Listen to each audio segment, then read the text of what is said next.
Great news. There's a quick way you can save money. Switch to Geico. Geico could help you get great coverage at a great price. And it only takes 15 minutes to see if you could save 15% or more on car insurance. Go to geico.com today and see how much you could save. This is the Will Cain Podcast on ESPN Radio. It's the divisional round of the NFL playoffs this weekend. At least that's what they're calling it. Vikings, Saints, Eagles, Falcons, Patriots, Titans, Jaguars, Steelers. The divisional round of the NFL playoffs, and that's maybe what it is in the AFC. But you and I both know that's not what it is in the NFC. This is NFC Championship Week in the NFC, and it's Vikes, Saints for the Super Bowl. I'm Will Cain. This is the Will Cain Show on ESPN Radio and the ESPN app, presented by Progressive Insurance.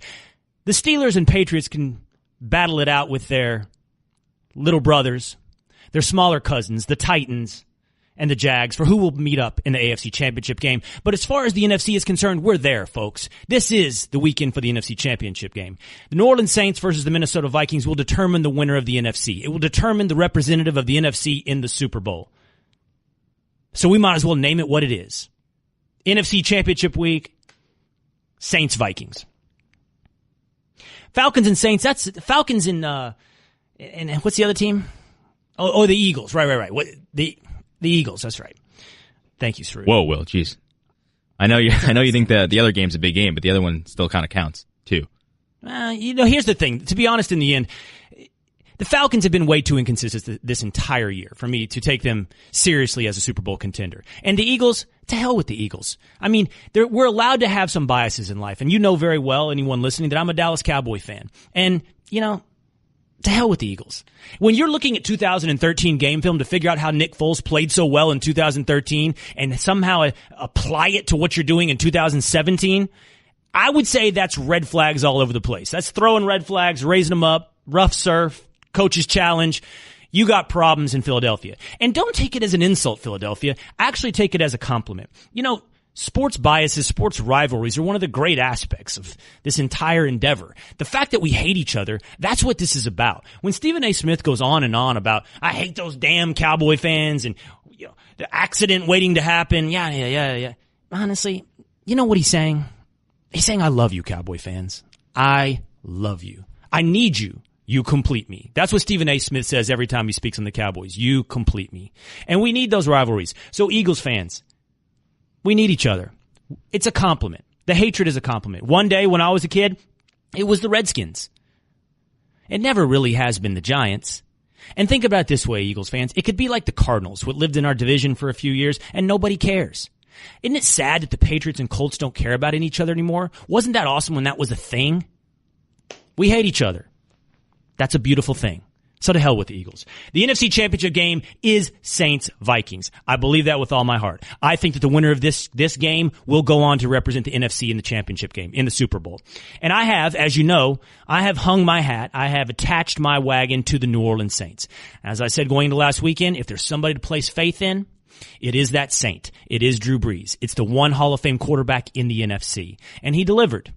He showed me during Wild Card Weekend that is something to have faith in. Because the truth of the matter is, the Carolina Panthers played pretty good defense. I understand they gave up over 300 yards of offense to the Saints, but they played pretty good defense. They shut down Alvin Kamara. They shut down Mark Ingram. And most of those patterns that Drew Brees was completing to receivers, they were covered.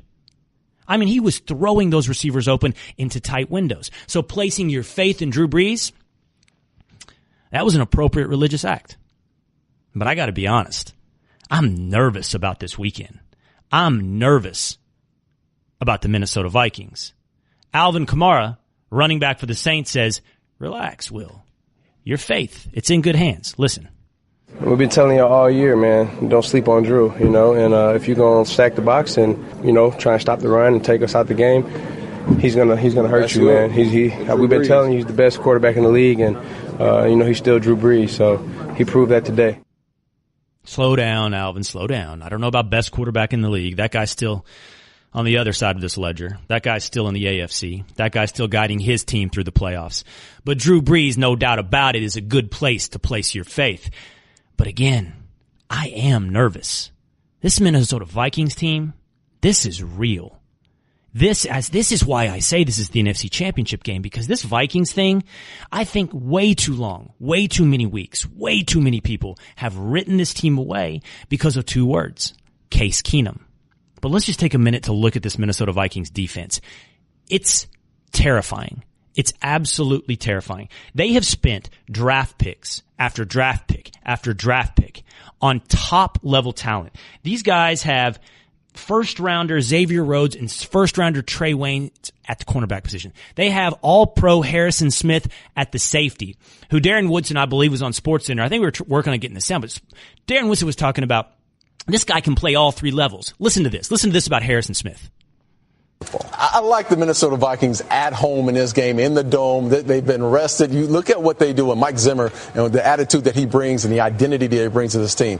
They're tough up front. They try to protect Case Keenum. They want to run the ball down your throat. And then on the defensive side of the ball, all three levels, they are dominant on all three levels. I think they create some turnovers this game and win this one. You know what here's what he's talking about there, all three levels. He's talking about that secondary that I just named for you. First round draft picks, all pros all over the place. Xavier Woods, Trey Waynes, Harrison Smith. Next level, linebackers. They got Eric Kendricks and Anthony Barr. Barr is an absolute game changer. I remember when the Dallas Cowboys were enthralled with this guy coming out of the draft, dying to get him. The Vikings took him before they had a chance to. They ended up with Zach Martin, pretty good little guard out of Notre Dame.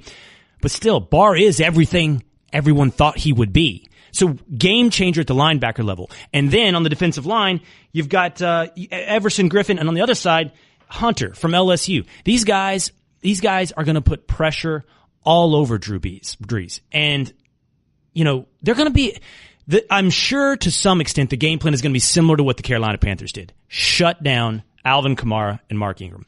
Make Drew Brees beat us.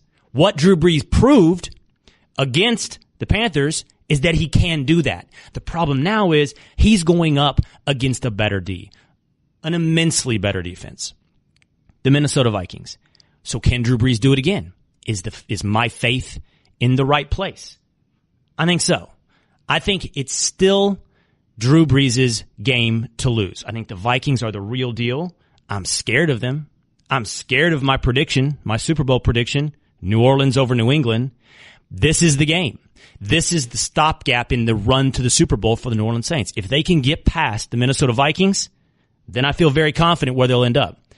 But this team, this Minnesota Vikings team, is nothing to write off because of two words, Case Keenum. And that's the other side of this equation. I played this for you yesterday, but I want you to listen to Mike Zimmer about his quarterback. The thing I appreciate about him, besides his big is that he pays attention to detail. He studies. He works real hard in preparation. And so, I think all those things come into a factor. So, the Vikings have that going for them, which is nice. Keenum has some assets, apparently. And that ought to help the Vikings going out. So we'll ask you this. Let me ask you this. 888-729-3776. That's 888-SAY-ESPN. You've heard me. I'm placing my faith in Drew Brees, at least on the NFC side. If you're laying out all the quarterbacks left in the NFL playoffs, who do you put the most faith in? What is your ranking? I've got my ranking. I'll tell you where each one of these guys end up. And those assets on the Viking side, they might weigh a little more heavily than you would think in my rankings. Where does Case Keenum rank on yours? It's the Will Cain Show on ESPN Radio and the ESPN app. Hi, everyone. Will Cain here. Support for the Will Cain podcast comes from our friends at Rocket Mortgage by Quicken Loans. Chances are you're confident when it comes to your work, your hobbies, and your life. Rocket Mortgage gives you that same level of confidence when it comes to buying a home or refinancing your existing home loan. Rocket Mortgage is simple, allowing you to fully understand all the details and be confident you're getting the right mortgage for you. To get started, go to rocketmortgage.com/will. Equal housing lender, licensed in all 50 states, NMLS consumeraccess.org number 3030. I'm, for what it's worth on the NFC side, kneeling at the church of Drew Brees. I've placed my faith, my future, my prediction in the hands of Drew Brees when it comes to the NFC. Of course, you can't violate the church of Tommy on the AFC side. But if you really start laying out the quarterbacks in the playoffs, all All 8 of them. And who you have the most faith in, I think you got to take a closer look at Case Keenum. It's the Will Cain Show on ESPN Radio and the ESPN app. I'll explain to you why that is, why I think Case Keenum, and not just that Minnesota defense, is something to fear. But it's funny, I'm looking at my, okay, so here's all the calls. Phone lines are lit up, and they all say the same thing. I get a little note. This is what this guy wants to talk about. They all say the same thing. Mad about your take on the Eagles. Okay, all right. Fine, Carl. What do you have to say? You're on the Will Cain Show. Will, how you doing? I'm good. Turn down your radio, Carl, and tell me why you're mad. Well, I mean, you're a Dallas fan, so you're automatically going to be biased, and you're going to insult us. But how many points did your team put up the last week against our backup defense players? I mean, that's the thing everyone's discrediting. The defense is really good. Hey, Carl, who are you guys playing this weekend? I can't remember. Are you playing the Cowboys? No, we're playing Atlanta. And honestly, as you just said earlier, you said Atlanta's been kind of up and down all season. So they got to come into Philadelphia. They got to play into Philadelphia, and it's an outdoor stadium. You're playing, and by the way, I got to let you go, Carl, because you didn't ever turn down your radio. I hear you twice on everything you're saying and myself. You got to do this right. When you call in, you got to listen through your phone, not through your radio. The thing is, Carl, you're playing, let me explain this to you, okay? And I get it, the whole defense thing, and maybe you have the second best defense in the NFC, and that's nice. Maybe you'll actually make Matt Ryan uncomfortable. Maybe that'll help you keep the score below 20, because that's the key when you play the Falcons. Do they score over 20 or under 20? 11-0 when they score over 20. 0-6. Was it 0-6? Yeah, when they score under 20. Maybe you can do that. But this is the thing, man. You're playing with your backup quarterback. You're playing with Nick Foles. There's no way you can internalize that, acknowledge that, know that, and think that you are still the team you were with Carson Wentz, that you're something to be feared. You're nothing to be feared. You're not to be feared, okay? You're the Eagles. It happened to you again. Guy in Pennsylvania, you're on the Will Cain Show. How are you? What's up, Guy? I'm glad I finally got to talk to you. It's about time they got somebody on the air like you with your opinions. Now, here's my question. All week long, I've been watching and listening to the Eagles being dismissed. Now, there's certain variables that have not been brought out. Number one, a year and a half or so ago, you had a quarterback that got traded 1 week before the Eagles season, took a quarterback that was a raw rookie, and the coaching staff took this raw rookie, put a game plan in for him, and he became successful. Are you talking about Carson Wentz? Yes, I am. They got Carson Wentz. Guy, brought him in 1 week before the season. The Eagles coaching I'm staff. glad you finally got in as well. I'm glad you finally got on the phone as well. But are you really calling me to tell me what the coaching staff did with Carson Wentz is somehow applicable to you now having Nick Foles at quarterback? They had 1 week with Carson Wentz. Now they've had 2 weeks with a 6-year veteran to implement a game plan to his strength. All right, thanks for the call, Guy. I don't care if you've got 4 years with Nick Foles. I don't care how long. 2 weeks of Nick Foles, and you think that's somehow the same as having a week with Carson Wentz? Did you spend the second pick in the draft? Did you trade up to get Carson Wentz because you knew that whatever that coaching staff could do with him, they could do with anybody? Like Nick Foles? Nick Foles and Carson Wentz, all you need is another week or two with Nick Foles, and you can turn him into Carson Wentz. Get out of here with that, man. I do this for... Nah, this stuff's too easy. Philadelphia fans. I'm sorry. It happened to you again. Close but no cigar. It's the Eagles. All right. This is what I think. As I said, I think we got to give Case Keenum, not the Eagles, Case Keenum, a little more credit than we're giving him. I wrote this out. I was thinking about Drew Brees and how much faith I should have in Drew Brees. And I ranked, here are the quarterbacks left that I think you can legitimately put some faith in. Okay? Legitimately, Eagles fans. Legitimately. Not blindly. Legitimately put some faith in. So I'll do it from the bottom so you can stay in the story as long as you deserve. I have the least faith in Blake Bortles. If I'm putting money on anything, obviously that's the one I can't do it with. Everybody agrees. Second least, Nick Foles. Okay? 2 weeks, 4 weeks, 6 weeks, a year. I don't care. It's Nick Foles. Next, sixth, Marcus Mariota. Next, this is going to upset, I imagine, some Falcons fan, Matt Ryan. Matt Ryan last year was amazing. Matt Ryan this year's been inconsistent. We'll see what Matt Ryan can do against, I'll give you this, Eagles fans, a very good defense. Next, Ben Roethlisberger. Ben has been playing great as of late. There's no doubt about it. Man, his inconsistency, even in his emotional commitment to what is happening. I may play this year. This may be my last year. I don't really know. Ben makes it impossible to bank on him. He makes it impossible to go, yeah, I'm getting A-game Ben Roethlisberger. I'm positive I'm getting 350 yards Ben Roethlisberger, not 5 interceptions Ben Roethlisberger. I mean, I still have him fourth, so I have some faith in him. But this is where we're getting. Third most faith, Case Keenum. And then second, Drew Brees, first, always, and forevermore, Tom Brady. But let's talk for a minute about Case Keenum. Because, Mike Zimmer talks about the size of Case's assets. Play that again. Let's hear what Zimmer has to say about his quarterback. The thing I appreciate about him, besides his big is that he pays attention to detail. He studies. He works real hard in preparation. And so, I think all those things come into a factor. When I lay out for you what Case Keenum has done this year, and statistically, at this point, it's undeniable. Case Keenum completed 67% of his passes. That's second in the NFL. He has a 69 QBR, which is number one of the quarterbacks left in the playoffs. He's playing for the Vikings, and this is the part that really starts to get me. So he's had this amazing year statistically. QBR, completion percentage, passer rating. I told you this yesterday. We had the debate about who you're more impressed by, Tom Brady at age 40 or LeBron James at age 33. And I'm honest, okay? Eagles fans, you call me out. Yeah, I got some Cowboys bias. So what? So do you. You have some bias against the Cowboy fans. I have a bias against the scrapper, the everybody counted me out guy, the Tom Brady not picked until the 6th round, couldn't get a starting position at Michigan. I have a bias for that story. And my goodness, does Case Keenum check that box.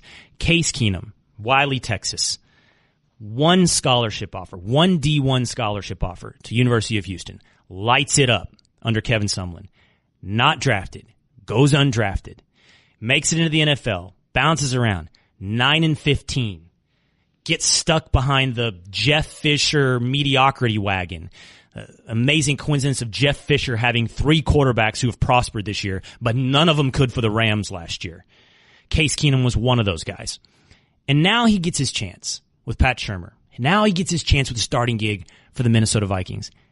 And it's not just the story. It's not just the bias towards the scrapper, the bootstraps. He's doing it.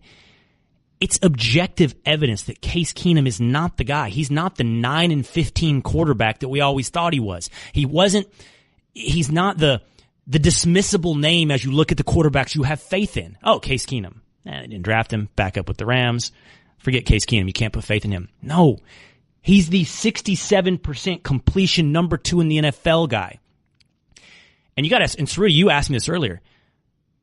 What is Case Keenum going to make next year? Where is Case Keenum going to play? Because right now, it's not unreasonable that Case Keenum makes $20 million, Cerruti. Yeah, maybe in Arizona. Pat Shurmur gets the job there. That may be it. It may be Arizona. It may be in Minnesota. We'll see if Minnesota, how far would Case Keenum have to take the Vikings to secure his future actually in Minnesota? For them not to turn to Teddy Bridgewater. Speaking of Teddy's coming up, let's talk to Tedy Bruschi. Which one of these defense? Okay, Eagles fans, you'll have a chance at redemption here. Eagles, Saints. What defense, Vikings, does he have the most faith in? 888-729-3776. That's 888-SAY-ESPN. It's the Will Cain Show on ESPN Radio and the ESPN app. Help protect what matters with the ADT Safer, Smarter New Year's sales event. For a limited time, get an ADT Security Starter Kit. Everything you need to get started with ADT Pulse, including a security panel, keypad, a motion sensor, and 2 entry sensors. Plus, there's an indoor camera and key fob all professionally installed for only $49. It's a $599 savings that comes with the warm, confident feeling of safety at home. Requires 36-month monitoring contract, QSP, and Easy Pay. Activation and early termination fees may apply. Certain markets excluded. Licenses available at ADT.com. Florida EF 0001121. Louisiana F1639. Visit ADT.com/podcast. Hurry. This special offer now ends 1/21. This is one of those days where I'm in New York. I got to do the show from New York every once in a while because I can't get divorced. Okay? I've seen the guys that have these radio shows, these solo radio shows, and I told Cerruti, I told Smallmon, no offense, but I don't want their lives. I want my life. I mean, like, I want to stay married. I want to keep having kids. So I got to do the show from New York every once in a while. But Cerruti, I just got this tweet. I love the show, but this view on TV is very awkward. Will looks like he's giving a State of the Union address or something. It's straight into camera. My fellow citizens, let me tell you the state of the NFL. Case Keenum is the real deal. Put some faith in this quarterback out of Abilene, Texas. Eagles fans, you can call me, 888-729-3776. Let me get that again, 888-729-3776. That's Say ESPN. You can tell me why, but look, you got a good defense. Unfortunately, you have to play two sides of the ball, all right? And all the other teams in the NFC have two sides of the ball. You know, a couple other, the Saints may not have your D. The Falcons may not have your D, but they sure have a better O. And the Vikings, and this is the part that scares me with my Saints prediction, have both. They have the best defense in the NFC. They have an offense that is underrated. They have a quarterback that is criminally dismissed because he wasn't drafted in the first round, because he was only offered one D1 scholarship. There's no one, the only team to be afraid of in the NFC, besides the Saints, and my Saints prediction is the point, is the Vikings. That's why this is NFC Championship weekend. That's why that's the NFC Championship game. That's why Vikings Saints is going to dictate who goes to the Super Bowl. All right. Tedy Bruschi, now joining us on the Shell Pennzoil Performance Line. What's up, Tedy? Well, I'm doing good, man. What's up? Man, I got Eagles fans just super mad at me because I'm not talking about their defense enough. And I'm just saying, look, I don't believe in their quarterback. Is the Eagles defense good enough to carry them all the way through? Carry them past the Falcons, carry them through the NFC, carry them to the Super Bowl? Well, you got to think about, how many points do you think Atlanta's going to score? And so I still think Atlanta can get 24 on them in a game like this. And then the quarterback does come into account. If you're thinking if it's a number like 22, 23, and so can Nick Foles lead drives, a few drives that end up in the end zone? And that's where I'm with you in terms of Nick Foles is going to have to be more than Jacksonville asks of Blake Bortles. It's like Blake Bortles, don't mess up the game, all right? Don't turn it over, just hand it off. If you're free to run, take off. Foles isn't as good as athlete as Bortles is. He can't run like that. He's not as big and strong as that is. He's going to have to beat this team with his arm, make some third down and long throws to move the chains. I think it's going to be hard for him. There's going to be a lot asked of him. Wait, so Tedy, I just kind of gave my ranking of these are the quarterbacks I have faith in, and I put Bortles at the bottom, and I put Foles one notch above him. Are you telling me, did I just hear you say you have more faith in Bortles than you do in Foles? No, it's different. What I mean is, now I have more faith in Foles, but however, they're going to need Foles to do more. For Jacksonville to win, the defense can carry him. All right. For the Eagles to win, Foles is going to have to be a true quarterback from the pocket and do things that Bortles won't have to do. When you look at the Vikings and the Eagles, which defense do you think is more capable of absolutely shutting down opposing teams? I think it's the Vikings. I just like them in terms of pass rush and Hunter and Griffin. Linval Joseph's a beast. I like their linebackers. Looking back to Harrison Smith, Xavier Rhodes, and the scheme, the coach, the Mike Zimmer, the way that they've performed all year long. I just think the Vikings right now, at home especially, through this week, I mean, that's the defense I'm trusting. I'm not going to ask you about distraction because I know what you're going to tell me. I know how the Patriots internalize distraction, how they internalize being attacked, from the press, from the outside. I know how that helps them. But talk to me about rest. How about teams like the Steelers that rest in week 17, have that week off in the playoffs, and then got to crank it back up with, what does that add up to, by the way? Like, it's 3 weeks, 2 weekends of disrupting your routine. How does that play? Is that a hindrance? It can be. It depends on the head coach and how the head coach handles his team, how the head coach keeps them focused. And, man, I'm telling you, right now, it seems like the Steelers, just their focus is other places in terms of what they've been saying, worrying about, I know, Le'Veon Bell and his distraction about retirement and his contract, and Mike Mitchell. Nothing. It's a lot you're missing the Jaguars talk as you're talking about. And disrespect is the biggest card, the best card in terms of motivational tool a player can have if you feel like you've been disrespected. And I think that's the way Jacksonville's got to feel going in there. And just that in terms of New England Patriots distractions, they've got different distractions going on there this week in the building. I think defensive players are looking at Matt Patricia and thinking, are you gone after this?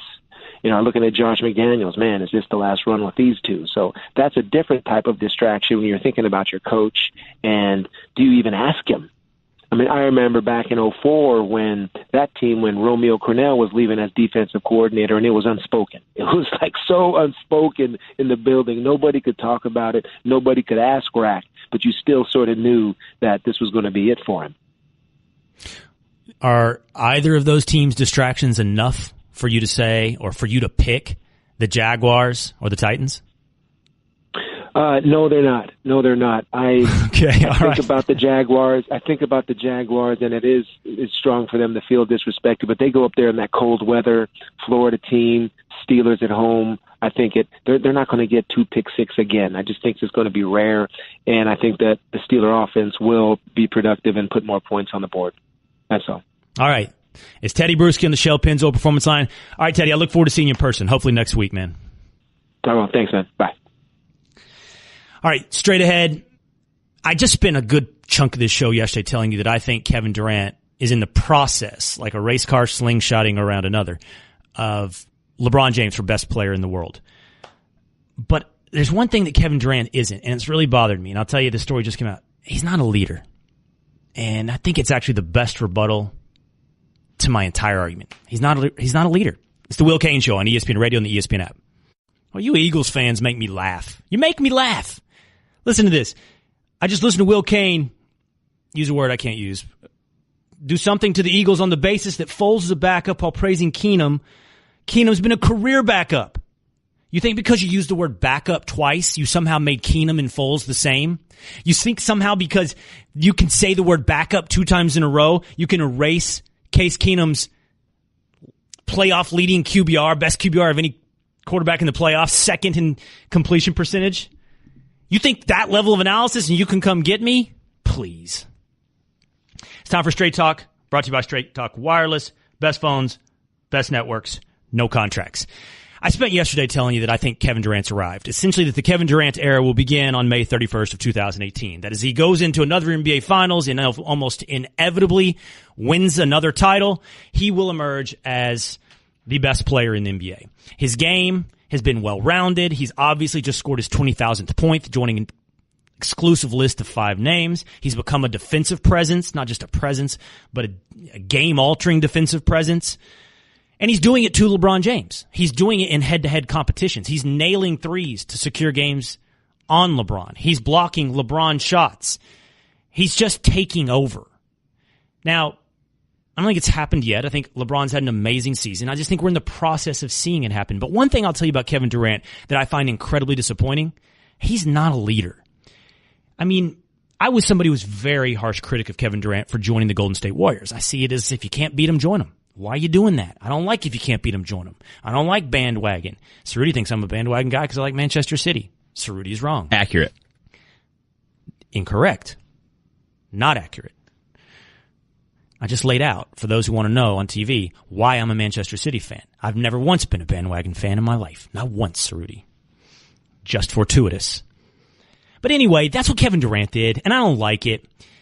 And there's one other thing that kind of just hammers home this fact that he's not a leader. So in the past few days, it's been announced, well, this has been more than the last few days, but you know, the NBA All-Star Game this year is going to have a draft. We're going to elect captains from each conference, and they can draft. Or what is it? Is it the top 2 vote getters? Is that what it is? Cerruti? How do you get to be a captain? Top 2 vote getters? I believe so, yeah.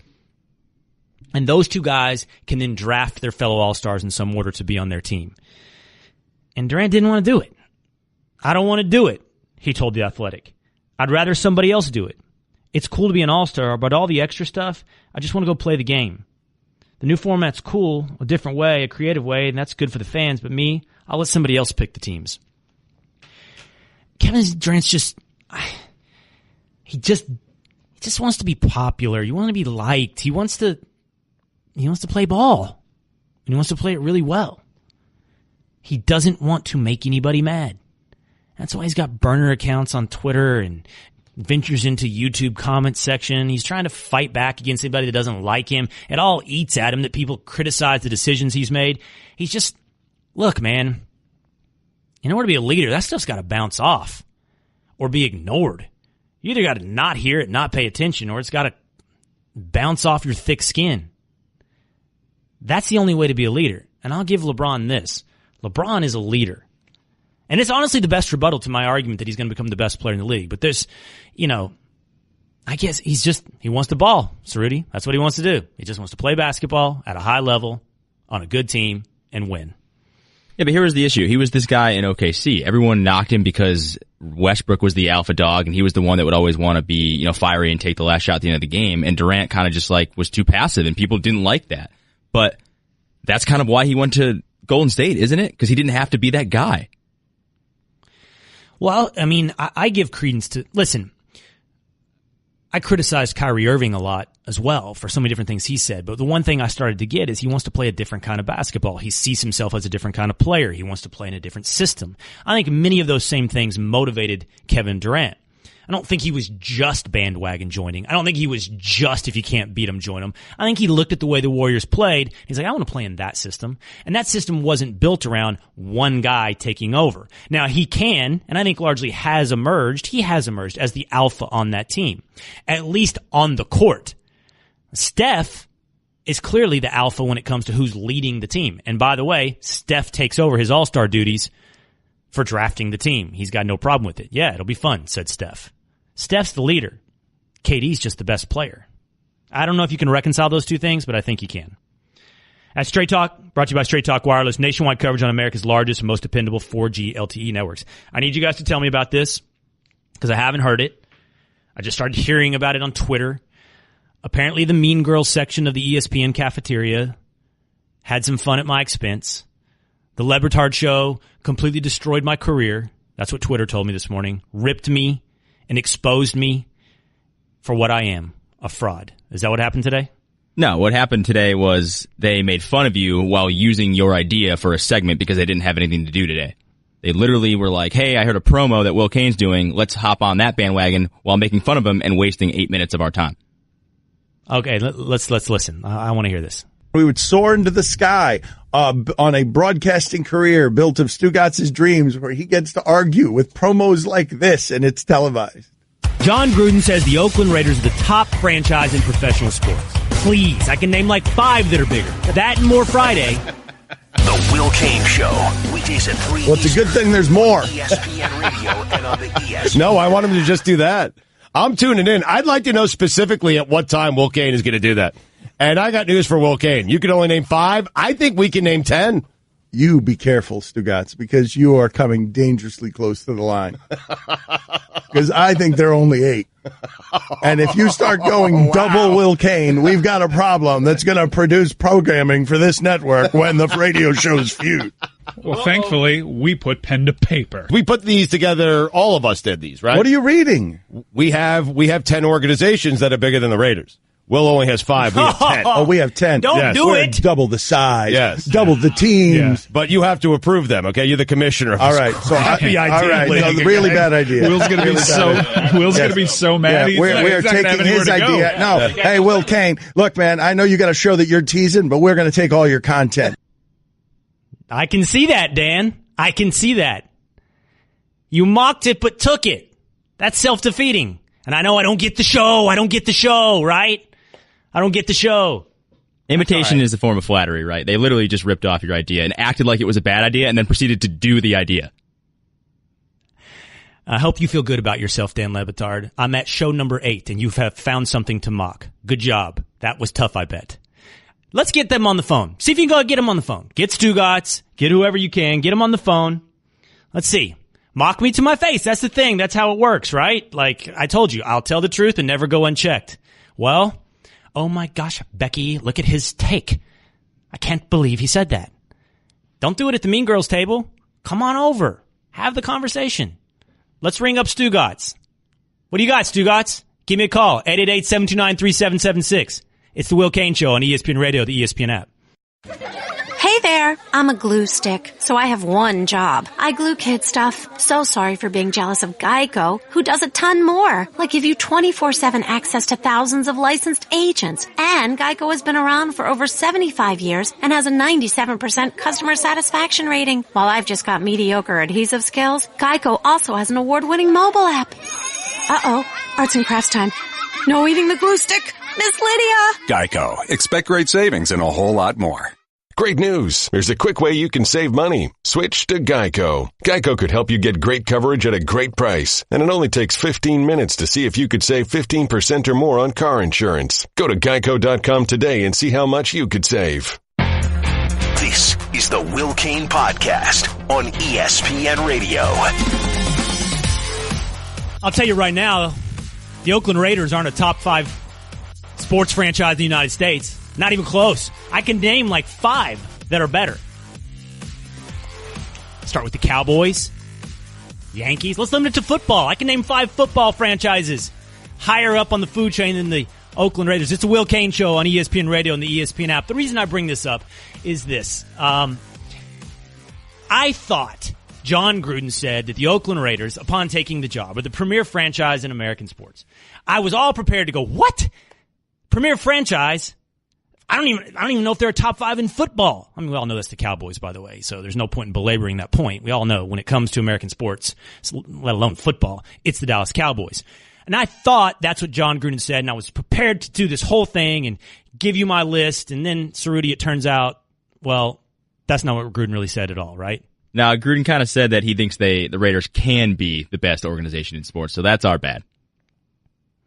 Well, and by the way, just sports in it, right? I think he could be not the best. I think the Oakland Raiders, along with a handful of other franchises, are some of the most undervalued franchises in American sports that I would, as a Warren Buffett loving value investor, that I would love to get my hands on. I mean, of course, I would like to own any franchise, but the ones that are severely undervalued, right there, Oakland Raiders, right at the top of that. But not only should I be mocking myself and my rookie mistake of not hearing Gruden exactly right, it turns out I don't even need to do that because I've got the Le Batard show to, keep me on the right path in week 2 of my show. Is that right, Cerruti? You want to play the audio and let me know how they've corrected me already? Yeah, let's hear it. All right. We would soar into the sky on a broadcasting career built of Stugotz's dreams where he gets to argue with promos like this, and it's televised. John Gruden says the Oakland Raiders are the top franchise in professional sports. Please, I can name like 5 that are bigger. That and more Friday. The Will Cain Show. Weekdays at 3. Well, it's a good thing there's more. ESPN Radio and on the ESPN. No, I want him to just do that. I'm tuning in. I'd like to know specifically at what time Will Cain is going to do that. And I got news for Will Cain. You can only name 5. I think we can name 10. You be careful, Stugotz, because you are coming dangerously close to the line. Because I think there are only 8. And if you start going double Will Cain, we've got a problem that's going to produce programming for this network when the radio shows feud. Well, thankfully, we put pen to paper. We put these together. All of us did these, right? What are you reading? We have 10 organizations that are bigger than the Raiders. Will only has 5. We have 10. Oh, we have 10. Yes. We're double the size. Yes. Double the teams. Yes. But you have to approve them, okay? You're the commissioner of all right. So happy idea. All right. No, really bad idea. Will's going to be so mad. Yeah, we're taking his idea. No. Hey, Will Cain. Look, man, I know you got a show that you're teasing, but we're going to take all your content. But mock it first, Dan. Mock it, then take it. So I said, hey, give me a call, Nancy. You want to jump? Jump. So Stugotz called, right? You there, Stugotz? Yep, I'm here. So wait, I just want to make sure we're clear on something. All of this, everything that's happened today, is about something that John Gruden didn't actually say? Correct. It's sports broadcasting perfection. I am here, man. Will, you can name 5 organizations in the state of California that are bigger than the Raiders. No, you couldn't. Go. You have my floor. Go. L.A. Lakers, L.A. Dodgers, L.A. Dodgers, San Diego Chargers. The Will Cain Show is presented by Progressive Insurance. Saving you insurance today. All right, man. So I'm on like day 8, and I'm getting kind tips from you guys. So I'm gonna try to get some advice on how to do this. Here's what I was thinking, Stugotz. I was thinking, like after the Super Bowl, probably like that Monday, maybe the day after. I was thinking about exploring, like at least doing an hour on sexual harassment on Broadway. What do you think? Is that going to work? Listen, it works for. It might work for Dan. I don't know if that works for you.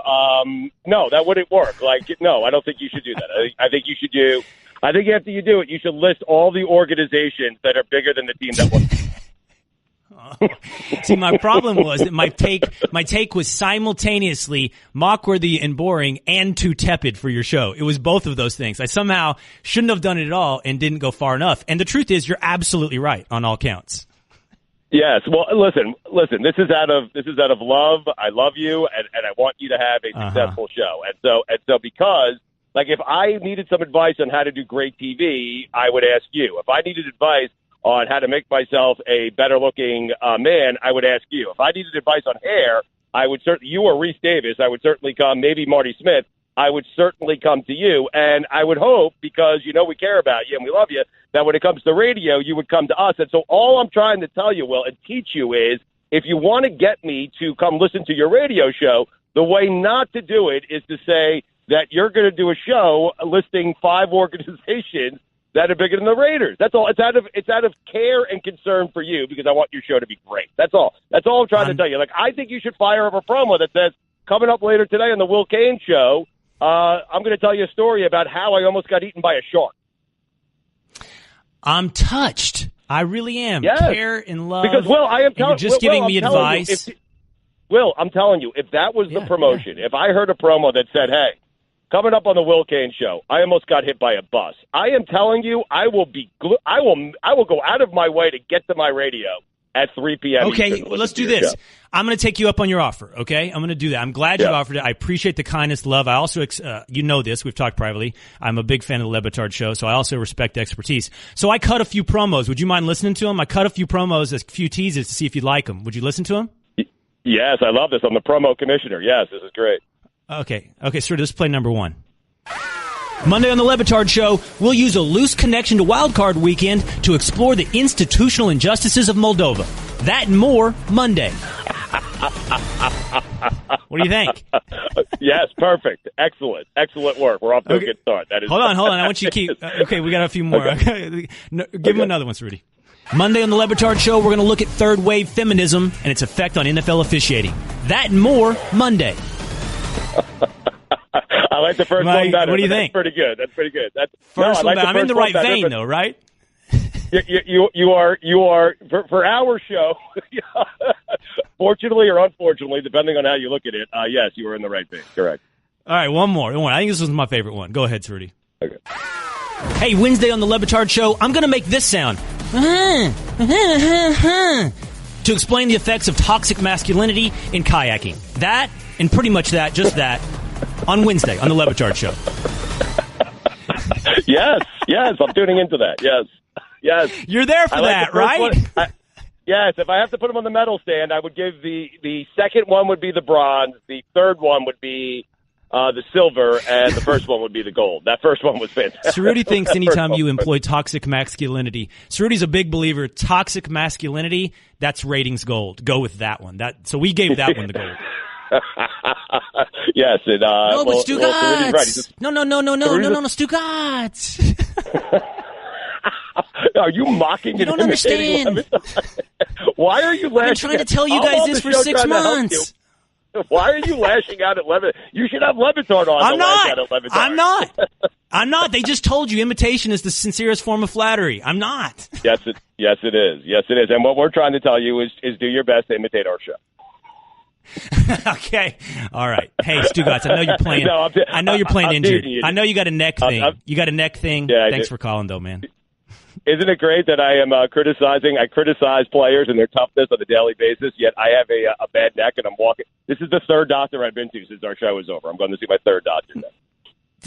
All right. I hope you hang in there. I do like you guys, kinda, sometimes, every once in a while. I appreciate it, buddy. I don't think you do. Well, you know we love you. That's our clunky, stupid way of promoting. I don't know that. That's what we really were doing. I don't know that. Okay. And the reason we did 10 was the reason we did 10 teams is so you wouldn't do the segment where you listed 5 teams. We did the bad segment for you. That's what we were trying to do, so you didn't have to do it. Did you do this one? Straight ahead on the Will Cain Show, I'm going to name 20 franchises better than the Oakland Raiders. That's the Will Cain Show straight ahead. Bye, Stugotz. Bye. What's up, everyone? Will Cain here. Support for the Will Cain podcast comes from our friends at Rocket Mortgage by Quicken Loans. Chances are you're confident when it comes to your work, your hobbies, and your life. Rocket Mortgage gives you that same level of confidence when it comes to buying a home or refinancing your existing home loan. With Rocket Mortgage, you can apply simply and understand fully so you can mortgage confidently. To get started, go to rocketmortgage.com/will. Equal housing lender, licensed in all 50 states. NMLS, consumeraccess.org number 3030. I give you a 7-second lookie that you can hear overnight and during the Le Batard Show, and I deliver. I intend to give you all of the franchises that are more valuable and more prestigious and at a higher level than the Oakland Raiders. I intend to give it to you. But we just had Stugotz on the Shell Pennzoil Performance line. Pennzoil Synthetics, taking synthetic motor oil performance to a whole new level. Make the switch to Pennzoil Synthetics today. It's the Will Cain Show on ESPN Radio and the ESPN app, presented by Progressive Insurance. Here's the deal. I thought John Gruden said the Raiders were the premier franchise in American sports. Turns out that's not what he really said. Rudy, let's hear what John Gruden really said. I think it'd be the best franchise in sports. I really do. I think the Raider brand is a global brand. And I think the history of this place, you saw it today. I mean, how many Pro Bowl Hall of Fame players were here today? It's got an unbelievable tradition, incredible fan base. I'm thrilled to be a part of it. Okay, so I teased that I can name like 5 franchises in American sports more prestigious than the Oakland Raiders. What he's saying clearly is that he thinks it can be. And he's right. When I was a kid, the Raiders were, I don't know if actually it was an effect because we were all listening to NWA and Eazy-E back in the day, and they were wearing Raiders starter jackets and Los Angeles Kings starter jackets, and black is always a cool color. I don't know if it's that, but the Raiders were the default team that anybody went to. If your local team wasn't any good, I'll take the Raiders. They're tough, seem passionate, fan base. Black and silver always looks cool. Fortunately for me, the Cowboys were never really that bad. That's not really true. I suffered through some 1-in-15 seasons, so I know what drew people to the Raiders, and I understand there's a thing that exists, the Raider Nation. It's real. So I was surprised when I started looking up Forbes franchise values, and this is where I get to the I'm being sincere portion of this, how far the Raiders have fallen in their brand prestige. Because I think if you're just rattling off franchises in the NFL, just top of mind name recognition, Raiders, you would say, oh, that's top 5. But when it comes to Forbes franchise value rankings, the Raiders have dropped to 20th. Now, a lot of that's because they've been a nomad, surely, and Oakland Coliseum has been a dump, and they go from Los Angeles to Oakland to Los Angeles, they go to Las Vegas, and like any true, I guess, Raider, they are nomads, and that's depressed their value.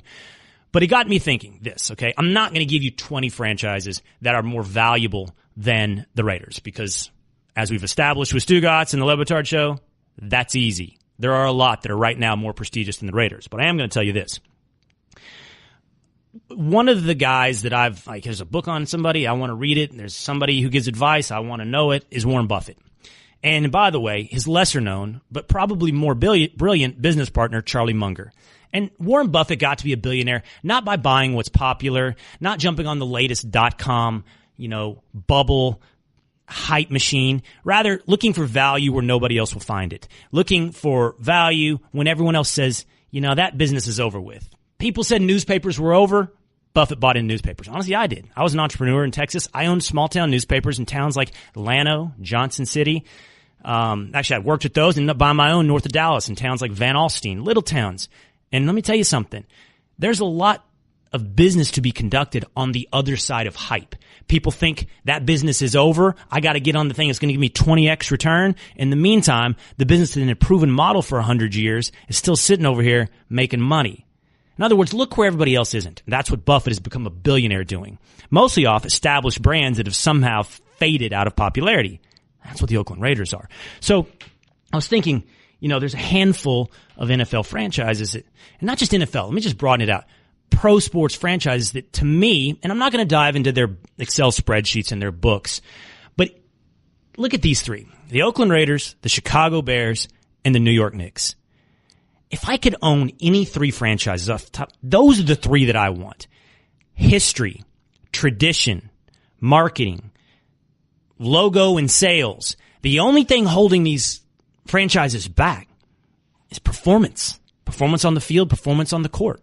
I'm sure James Dolan is making a killing from the Knicks. He might be making such a killing that he has little incentive to put together a winning team on the court. Same thing for Mark Davis. Same for the Caskey family in Chicago. But those franchises, to me, are, if you could, the business benefit of a successful product would be exponential. Whatever the Tennessee Titans or the Tampa Bay Buccaneers can do with a successful franchise, it pales into comparison what the Bears could do. Could they ever get that thing back on track again? And the Warren Buffett value play to me, without looking at their cash flow statements and revenue, and maybe they're churning it out at record margins, maybe that. But a successful product on the field, Cerruti, the franchises that I would want to own, that is the Raiders. What John Gruden is saying, although I thought I was going to vehemently disagree with and rattle off franchises in the state of California like Stugotz did that are bigger, the Raiders are the value buy. The Bears are the value buy. The Knicks, Cerruti, are the value buy. No, I get what you're saying. I just always look at the Raiders as a team that's kind of like the black sheep. Like they're going to have a cult following. I don't know if they're ever going to be the premier franchise in the NFL though. Like they're kind of like that cultish type team that everybody likes because they have cool uniforms and the black hole is cool. But I'm not sure they're ever going to be the Giants or the Steelers or even the Cowboys. So how much growth do they have? Even the Cowboys. You said even the Cowboys, like they'd be number 5 on the list. The Cowboys are basically unassailable. A little dig for you. I'm sorry. You know what's fun about this? I'm a homer. And same thing, the Eagles fans are all worked up. It's Cowboy bias. The fun thing is when my bias and objectivity coincide. When they're swimming down the same river together. Yeah, I'm a Cowboy fan. And yeah, the Eagles are banking on Nick Foles to win a playoff game. It's kind of awesome. Yeah. It just makes your life easier. Yeah. Makes your job daily easier. Helping me be objective. Yeah. So the Cowboys thing, it's bias and objectivity. You're not catching the Cowboys. That's America's team. I have the numbers right here. The Cowboys are the number 1 franchise, Forbes value rankings in the NFL. But here's the argument for the Raiders, okay? It's the Patriots. When I was a kid, the Patriots were the Browns of the NFL back then. Right? In the 80s, the Patriots were the laughing stock. I mean, they made one Super Bowl and got crushed by the Bears. But when they weren't making that Super Bowl, they were largely the laughing stock. Into the early 90s, the Patriots were horrendous. They were 1-15, 2-14 type team. They get taken over by Robert Kraft. They bring in excellent coaching. They start putting a good product together on the field. And the Patriots are now the number 2 valued franchise in the NFL. The rankings go Cowboys, Patriots at 2, Giants at 3, Redskins at 4. The Jets are valued higher than the Raiders right now. I think if you're looking at the Raiders and saying, what can they be? With Raider Nation, the brand recognition, the logo, all of that, the Patriots are the model. Put a product on the field that people are compelled by, and you can start watching the valuations and cash cow ring up. The Will Cain Show on ESPN Radio is presented by Progressive Home Insurance. Getting a quote is now easier than ever. All right, coming up, who will we heard Tedy Bruschi talk about this earlier. The Steelers seem to be thinking about everything in the world but the Jacksonville Jaguars. Le'Veon Bell's contract, Mike Mitchell talking about what he's talking about, everything. The Patriots, they got their own distractions. So are these distractions, is this layoff for both teams, 2 weeks, going to be enough to give the Jags and the Titans a chance? It's the Will Cain Show on ESPN Radio, the ESPN app. Help protect what matters with the ADT Safer, Smarter New Year's sales event. For a limited time, get an ADT Security Starter Kit. Everything you need to get started with ADT Pulse, including a security panel, keypad, a motion sensor, and 2 entry sensors. Plus, there's an indoor camera and key fob all professionally installed for only $49. It's a $599 savings that comes with the warm, confident feeling of safety at home. Requires 36-month monitoring contract, QSP, and Easy Pay. Activation and early termination fees may apply. Certain markets excluded. Licenses available at ADT.com. Florida EF 0001121. Louisiana F1639. Visit ADT.com/podcast. Hurry. This special offer now ends 1/21. The New England Patriots and Pittsburgh Steelers might just beat themselves. I mean, I've been fairly dismissive about the fact that the Jacksonville Jaguars and the Tennessee Titans could move on in the AFC. I've waved my hand at the AFC and said, let's focus over here. The NFC, that's where it is. And in fact, it's really just on the Saints-Vikings game. That's the one that is going to dictate who's in the Super Bowl from the NFC side. Meanwhile, over here, we'll watch the Patriots and the Steelers march through the Jaguars and the Titans. But maybe I've gotten ahead of myself. Maybe the Patriots and the Steelers are in the process of beating themselves. It's the Will Cain Show on ESPN Radio and the ESPN app. It's fairly stunning, the level of distraction going on in Pittsburgh. And now distraction becomes a word. It's like it becomes a cliche. What are you talking about? Teams are always distracted. They're professionals. They know how to deal with this kind of stuff. But the kind of quotes and the kind of issues coming out of Pittsburgh over the last couple days, it's concerning at the very least. It's downright terrifying if I'm a Steelers fan. What are we thinking about? What are we doing? Let me read you what I'm talking about. Here's defensive back Mike Mitchell.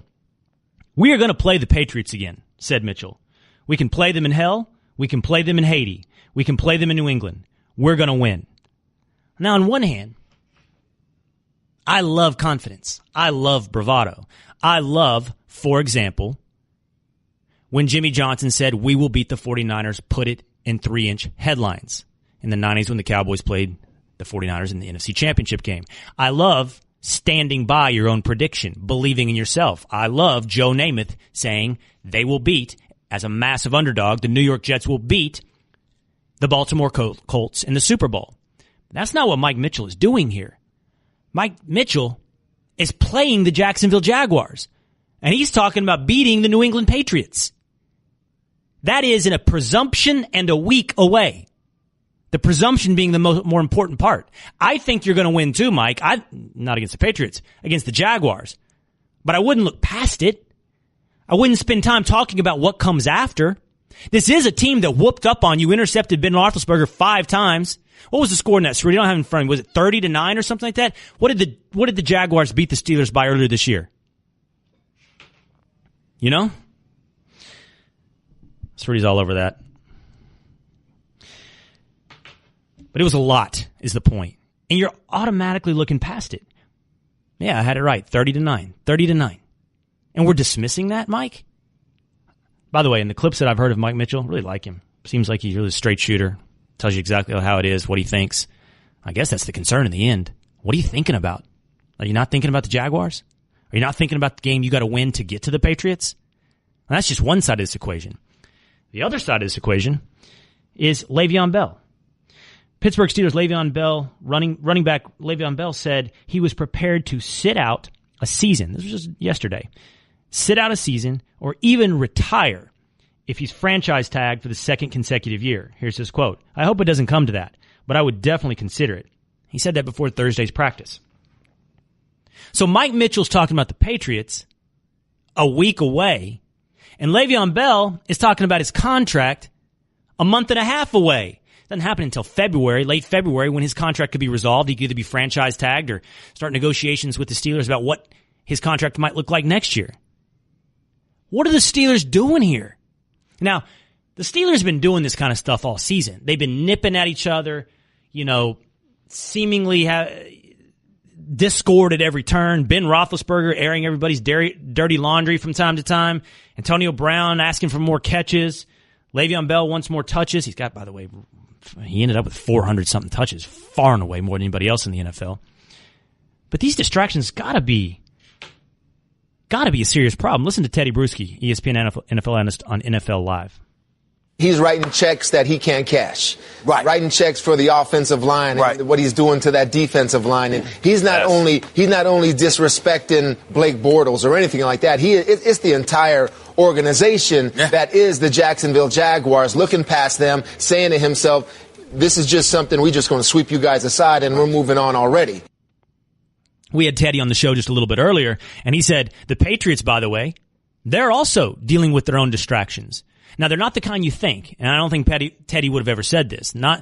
Seth Wickersham, ESPN investigative reporter, has aired all of the potential problems going on in New England right now between Robert Kraft and Bill Belichick and Tom Brady. But that's not what Tedy pointed to. He didn't point to those problems as potential distractions for New England. We all know how New England feels about attacks from the press. That's going to help them, not hurt them. No. What Tedy said could be the distraction in New England is the fact that every assistant coach is looking at head coaching jobs right now. Matt Patricia, leading candidate for the head coaching job in both New York and Detroit.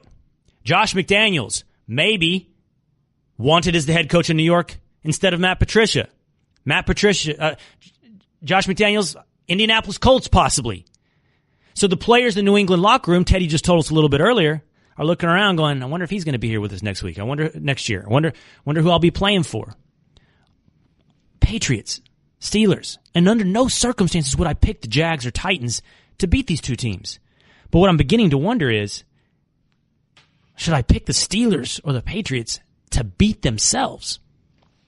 And Le'Veon Bell, I just can't understand why Le'Veon Bell would do this at this time. It's just stunning. Why right now? You're beginning your playoffs, Steelers. You haven't even had your first game yet. Not your first game. And you're thinking about your contract. Listen to ESPN NFL analyst Darren Woodson on the Sports Center on the SC6 last night talking about Bell and his timing. Listen, he wasn't trying to make a statement. Again, this is my favorite player, like all the way across the board in the NFL. This is my guy. Yeah. So, and of course, I want him to get paid. And he has grandiose ideas, and he wants to set precedents. I get all that. But right now, the conversation needs to be about this week's game against the Jags team, which just went up there early in the season and hung 30-some on them, and Ben had a terrible game. The focus needs to be on this week's game. Tell Mike Mitchell that, too. He's talking about the Patriots. Exactly. Right? I mean, that entire locker room, just make sure you take care of your business. I can't believe this. I can't believe that the Patriots and Steelers, these are the teams we count on being locked down. I don't know if it's enough for me to end up picking the Jags and the Titans. That's how much better these two teams are. But good night, they're making it hard. They're just like they're doing everything they can to move that Vegas line. No, we may not be all into this. We may be distracted. Le'Veon Bell thinking about his contract. The Will Cain Show's weekend preview is brought to you by Geico. 15 minutes could save you 15% more on car insurance. Visit us at geico.com or call 1-800-947-AUTO. Eagles fans, you can still give me the phone. Still, Eagles fans still all worked up. They're all still all mad. 888-SAY-ESPN. 888-729-3776. I mean, this is one of those moments, Eagles fans, where my bias and my objectivity are swimming together down the stream. You're not going to win with Nick Foles. You're not going to. You got eagled again. You got Carson Wentz. I'm scared of you. Without Carson Wentz, it's the same old Eagles story. Straight ahead, the Cavaliers. Is it different this time? Cerruti doesn't think it is. I do. I think the Cavaliers are a real threat to not come out of the East, to be the team that doesn't come out of the East. It's the Will Cain Show on ESPN Radio and the ESPN app. I don't think it's just like every other year. I don't think you can just look at the Cavaliers and go, you know what? We do this every year. They're going to get it together. LeBron, that's your argument. It's the Will Cain Show on ESPN Radio and the ESPN app. You can tweet the show through the 1-800-Flowers.com Twitter feed at Will Cain Show. Starting off the year with a little romance is easy at 1-800-Flowers.com. Right now, when you order a dozen multicolored roses for only $29.99, you'll get another dozen absolutely free. To order, go to 1-800-Flowers.com/ESPN. The Cavaliers are falling apart right now, right before your eyes. The last couple nights. Last night, the Cavaliers lost to Toronto Raptors by 34 points. It was an absolute embarrassment from start to finish. I turned that game on for a little bit, and it was so lopsided, so ugly. Like, I don't even know what is this team? But here's the thing. It's the same team that showed up a couple nights ago to play against the Timberwolves when they lost by 28 to the Timberwolves. No team in NBA history, no team, zero, have ever lost 2 games by over 25 points and go on to win the NBA title. You say, all right, well, no one really thinks the Cavs are going to win the NBA title anyway. But surely they're going to go represent the East to get slaughtered by the Warriors. No team has ever lost consecutive games by 25 points and gone on to the finals, except for one. The Bucks in the 70s did that. what you come away with. And these stats, like no team has done this. I remember when I was a kid, I know I've used several Cowboys references, but look, I'm like you. You are me, I am you. Come on, let's be real about this. My prism is through the teams that I love, and it grows from there. Yours is too. So I remember things that happened. But I remember when they said no NFL rushing leader had ever won the Super Bowl. It had never happened. No guy had ever led the NFL in rushing at the same time his team won the Super Bowl. And then Emmitt Smith did it. Okay, so these kind of stats, they are the way it is until they aren't. It's always this is the history until all of a sudden it isn't. But it doesn't mean you ignore it, especially one like this. This is not the same as, no NFL rushing leader has never won the Super Bowl. Those things ought to come together at some point. But a team losing 2 games in a row, getting destroyed 2 games in a row and going on to win the NBA Finals, or even going to the NBA Finals, that's more like a canary in a coal mine. That's more like a warning sign. And how are they doing it? Horrendously. It's their defense. The Cavs defense has been awful, giving up defensive efficiency of 130 points a game. They're just getting torched.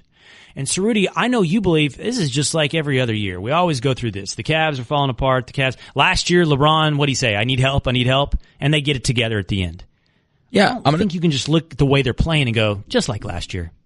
But, Will, I'm going to tell you why these stats don't matter is because we've never been in an era of really sports where players and teams don't care about the regular season. LeBron clearly doesn't care. The Warriors clearly don't care. They sit guys out. They want to make sure they're healthy for the playoffs. So the fact that they're terrible defensively, listen, they were awful defensively this time last year, and everyone was freaking out. And guess what? They made the finals. And you know what? I don't think they're going to win it, and they are a flawed team. But you're going to seriously tell me that you think they're threatened in the East? There's a team that's going to knock them out of the East? As soon as May and June hit, it's LeBron's time. He's going to take over. That's when he really cares. He does not care right now.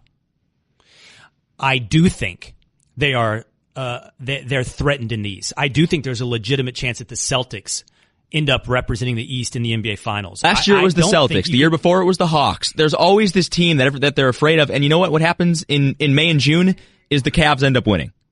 Like, history is on my side, Will. I'm going with what's proven, and until I see it happen in June, I'm not going to go against LeBron. You're like that guy I talked about yesterday. You're not going to acknowledge it until it's obvious and in your rearview mirror. You're not going to acknowledge it until it's clear you're on the safe side of the position, huh? You're not going to acknowledge that KD is taking over for LeBron until the whole room is saying it. So you're going to rely on history, and it's a nice history. But your argument is really 2 things: history and the word LeBron. Because what you said is they don't care.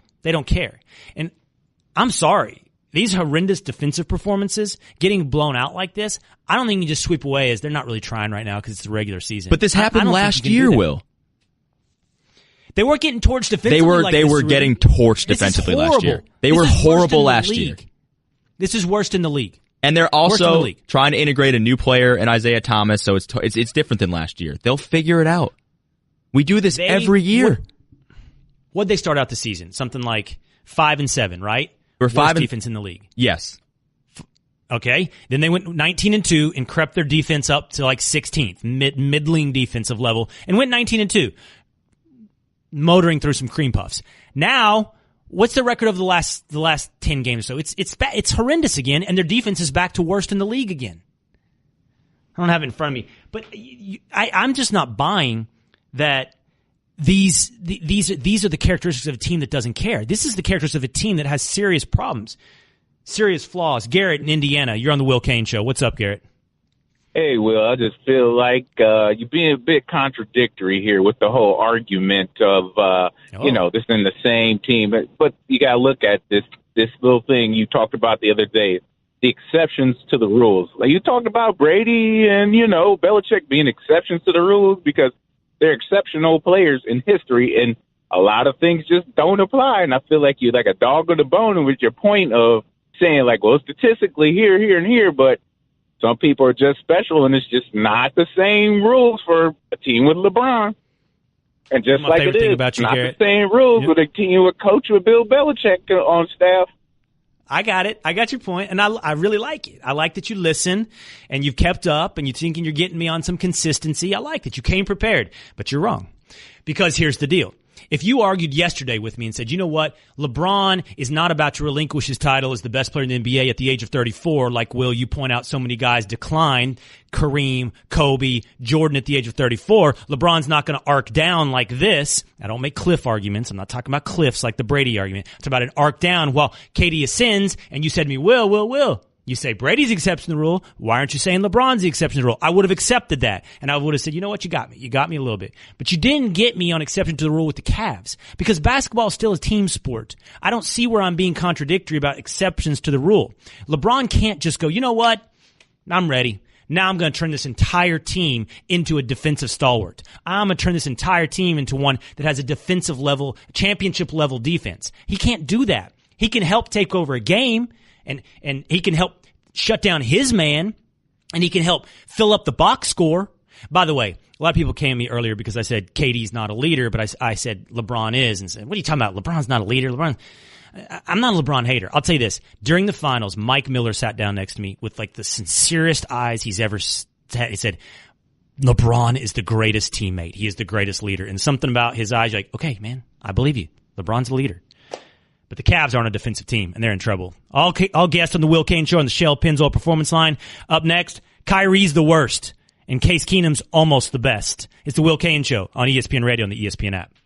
I just saved hundreds of dollars by switching to Geico. I feel like I'm on top of the world. Disclaimer, you will not be transported to the top of the world. In the unlikely event you find yourself at the Arctic Circle, seek shelter from the elements immediately to avoid frostbite and or hypothermia. Geico will not be responsible if you find yourself in a cave or crevasse with a lonely abominable snowman, who in all likelihood will force you to play games including but not limited to Go Fish, charades, Chinese checkers, or his personal favorite, Red Rover, send Yeti on over. Geico is not liable for any damages, either physical or emotional. Geico. 15 minutes could save you 15% or more.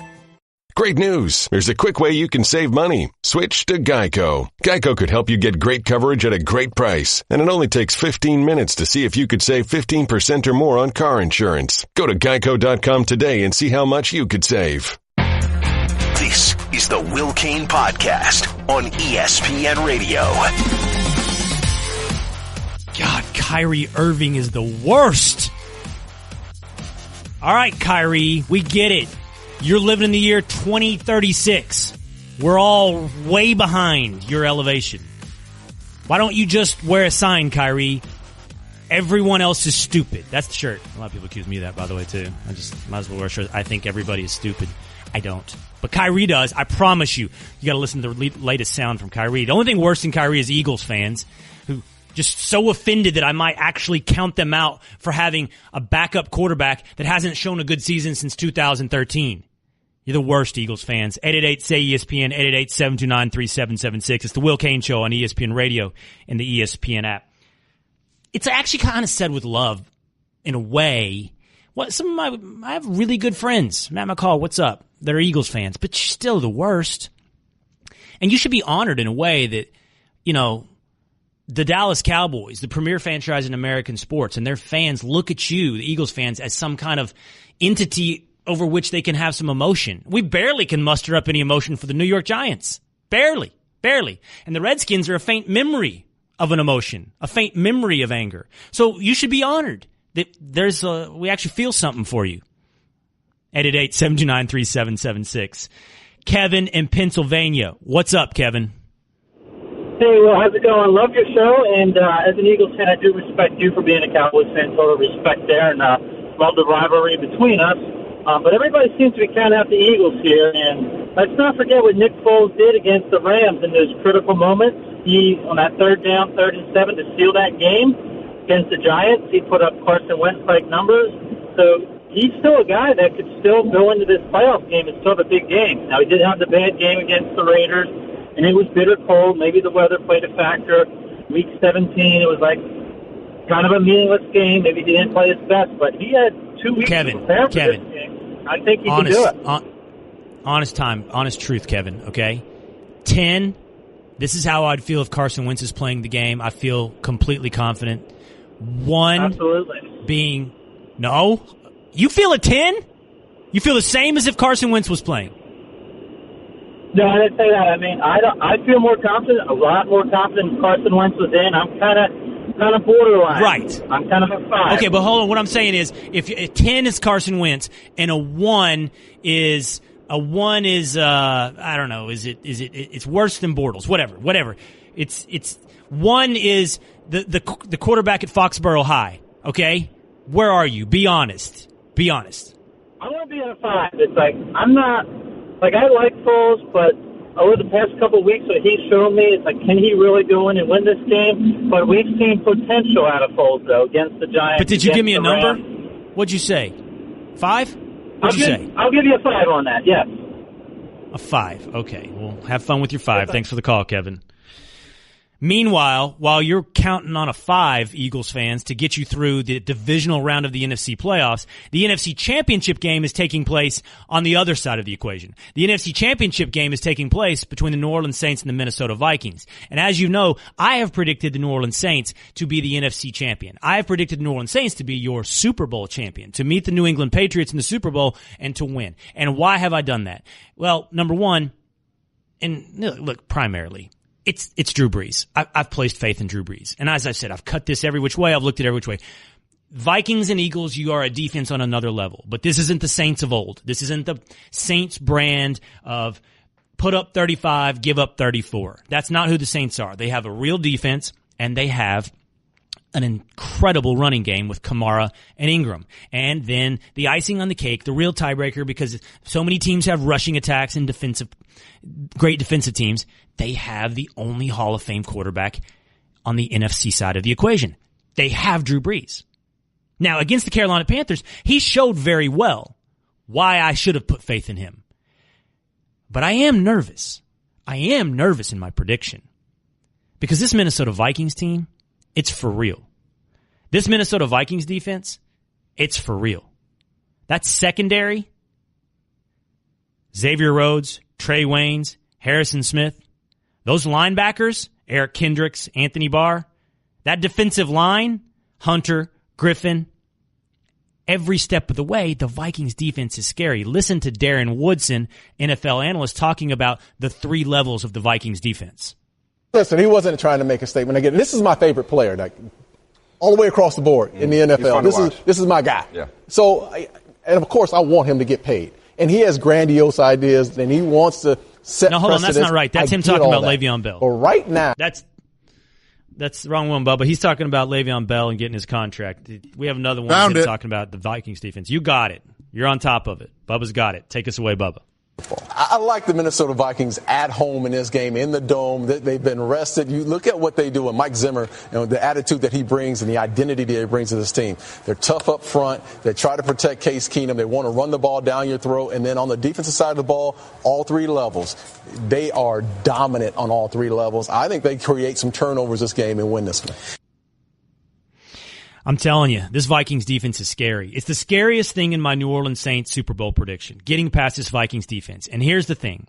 Here's the part of the story that no one else is talking about. I'm also scared of Case Keenum. Case Keenum is the real deal. I actually think I would take Case Keenum after Drew Brees on the NFC side of the equation. I'd take Matt Ryan 3rd, and I'd take Nick Foles 64th. Case Keenum has been the second most accurate passer in the NFL this year. Completed 67% of his passes. Best QBR of any player, any quarterback in the playoffs going right now. And I'll admit, because I want to always try to do this with you, my goal is to tell the truth. Part of that, I got to own some of my biases. I'll just love Case Keenum's story, right? I love Tom Brady's story. I've told you it. I love pulling yourself up by your bootstraps. I love everybody counted you out. I love drafting in the 6th round. That's probably part of the reason I love Tony Romo, that I've become such a Tony Romo champion. Undrafted, stand up to Bill Parcells, stand up to Jerry Jones during contract negotiations. No, I'll wait, see what I'm worth. Case Keenum from Abilene, Texas. 1 Division I quarterback offer to the University of Houston. Tears it up at University of Houston. Goes undrafted. Bounces around the NFL. Catches on here, catches on there. Gets log jammed in Los Angeles behind Jeff Fisher's queue of incompetency and mediocrity of 8-8ness in Los Angeles. 9-15 record as the starter. Finally gets a chance only because of injuries to Sam Bradford, only because of injuries to Teddy Bridgewater in Minnesota with Pat Shurmur. And what does he do? He puts up the stats I just told you about. I love Case Keenum's story. And it's not just that. He's got the numbers to back it up. He's good. Cerruti, you ought to love him. He's good in that Alex Smith kind of way, discounted, efficient, can count on him. Do you share that love for Case Keenum that you have for Alex Smith, Cerruti? Oh, I don't think they're that similar. I like Case Keenum, but I think Case is more willing to throw it downfield. Maybe he has better weapons, and Alex is more of a cautious type guy, but I think they're both underrated, for sure. But it's hard for me. It's hard for me to say, though. I mean, do you really buy into Case long term? Like, I just don't know if I could buy into it. If my favorite team signed him next year to like a decent sized contract, I don't know if I'd be that pumped about it. Is that what you mean by long term? Like beyond this year? Yeah. Or you mean this run? No, beyond this year. I think he's having a nice run this year, but I'm not sure I get I'm still very skeptical about him like long term. Honestly, okay, so I believe in him through this run this year. I believe in him with this Vikings team. I believe in him with Pat Shurmur. So if Pat Shurmur, the offensive coordinator for the Minnesota Vikings, gets hired to go somewhere, say the Arizona Cardinals, and takes Case Keenum with him, yes, I would buy into Case Keenum over that kind of long term. As long as I get that package, I'm comfortable with where Case Keenum's going. Let me ask you this. Yeah. Same amount of money, who do you want, Alex Smith or Case Keenum? I'll go Alex Smith only because of a bigger body of work. Only because of that. Case Keenum's upside this year looks every bit as big as Alex Smith's. Alex Smith just has a longer runway of proving it. I'll ask you this before we go to commercial. Would you rather have Case Keenum, Teddy Bridgewater, or Sam Bradford? I just don't know how you can possibly trust Bridgewater at this point, like with the injury thing. You don't know what you have coming back. I think you know what you have in Bradford, and I don't want him back because he's always hurt, so I'd probably say Keenum. It's got to be Keenum. The Vikings' future's got to be tied to Keenum. I'm afraid the Saints' future is also tied somewhat to Keenum. I'm still with the Saints, but man, I'm nervous. The Will Cain Show is reminding you that you can listen to all 3 hours of the show on your phone or on the ESPN app. Straight ahead, I told you this Kyrie Irving's the worst. I want to tell you why. Wait till you hear what he has to say now. It's the Will Cain Show on ESPN Radio and the ESPN app. What's up, everyone? Will Cain here. Support for the Will Cain podcast comes from our friends at Rocket Mortgage by Quicken Loans. Chances are you're confident when it comes to your work, your hobbies, and your life. Rocket Mortgage gives you that same level of confidence when it comes to buying a home or refinancing your existing home loan. With Rocket Mortgage, you can apply simply and understand fully so you can mortgage confidently. To get started, go to rocketmortgage.com/will. Equal housing lender, licensed in all 50 states. NMLS, consumeraccess.org number 3030. Let me tell you something else. The Will Cain Show is also on ESPN News. From what I hear, the TV guide on a lot of your cable systems says TBA or might not say something else. It's the Will Cain Show, 3 to 6 Eastern, on your TV, on ESPN News. You can join us there.